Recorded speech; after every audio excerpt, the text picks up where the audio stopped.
আসসালামু আলাইকুম রহমতুল্লাহ। এনটিআরসি এর সনদদারে শিক্ষিত যুবকদের জন্য সুখবর। এনটিআরসি এর ষষ্ঠ গণবিজ্ঞপ্তি প্রকাশ। 1 লাখেরও বেশি শিক্ষক নিয়োগে আবেদন শুরু 22 জুন।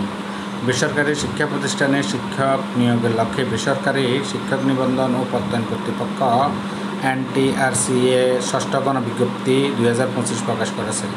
গতকাল সোমবার শিক্ষা মন্ত্রণালয়ের মাধ্যমিক ও উচ্চশিক্ষা বিভাগের অধীনে এনটিআরসি এ সূত্রে এ বিজ্ঞপ্তি প্রকাশ করে। এবারের গণবিজ্ঞপ্তিতে সারা দেশের 1,822টি শূন্য পদে শিক্ষক নিয়োগের জন্য অনলাইনে আবেদন আহ্বান করা হয়েছে। এইসব পদে আবেদন করতে শিক্ষার্থীদের অবশ্যই এনটিআরসি এ কর্তৃক অনুমোদিত বৈধ নিবন্ধন সনদধারী হতে হবে এবং প্রয়োজনীয় শিক্ষাগত যোগ্যতা থাকতে হবে। শূন্য পদের শ্রেণীবিন্যাস: স্কুল কলেজে সংখ্যা 46,211টি, মাদ্রাসাতে এমপিও পদের শূন্য পদের সংখ্যা 53,501টি, কারিগরি ও ব্যবস্থাপনা প্রতিষ্ঠান এমপিও শূন্য পদের সংখ্যা 1,101টি। আবেদনের শুরু ও শেষ: আবেদন শুরু 22 জুন 2025 দুপুর 12টা এবং আবেদন শেষ 10 জুলাই 2025 রাত 12টা। ফি জমা দেওয়ার শেষ সময় আবেদনকৃত আইডি অনুযায়ী 72 ঘন্টা বা সর্বশেষ 13 জুলাই 2025। আবেদনের যোগ্যতা: প্রার্থীকে এনটিআরসি এ নিবন্ধন সনদধারী হতে হবে। নিবন্ধনের মেয়াদ 3 বছরের মধ্যে হতে হবে। শিক্ষা মন্ত্রণালয়ের সর্বশেষ জনবল কাঠামো ও এমপিও নীতিমালার আওতায় নির্ধারিত শিক্ষাগত যোগ্যতা থাকতে হবে।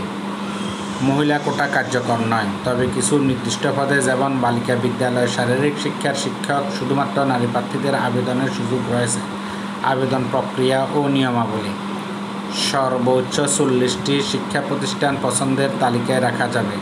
অতিরিক্ত পছন্দ হিসাবে আদার্স অপশন নির্বাচন করা যাবে। সেখানে জেনারেল, মাদ্রাসা ও টেকনিক্যাল পর্যায়ে উল্লেখ করে আবেদন করা যাবে। আবেদন ফি নির্ধারিত হয়েছে 1,000 টাকা, যা টেলিটক মোবাইল অপারেটরের মাধ্যমে জমা দিতে হবে। আবেদনকারীকে অ্যাপ্লিকেশন পূরণের সময় পুলিশ ভেরিফিকেশন ফর্ম পূরণ করতে হবে।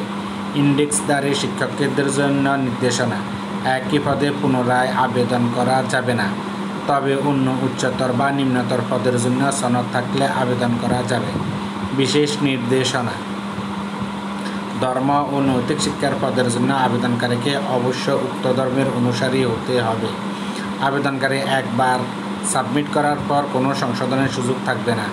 আবেদনকারীর নিজস্ব মোবাইল নম্বর ও সোশ্যাল ইমেল ব্যবহার বাধ্যতামূলক।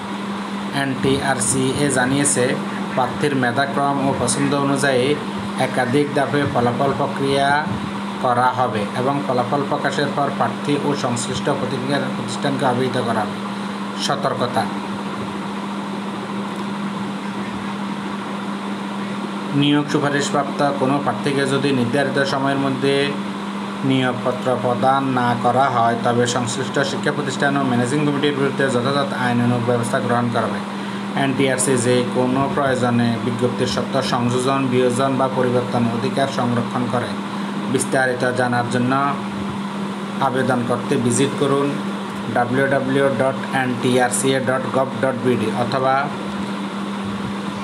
ngt.teletalk.com.bd। সবাইকে ধন্যবাদ। আসসালামু আলাইকুম।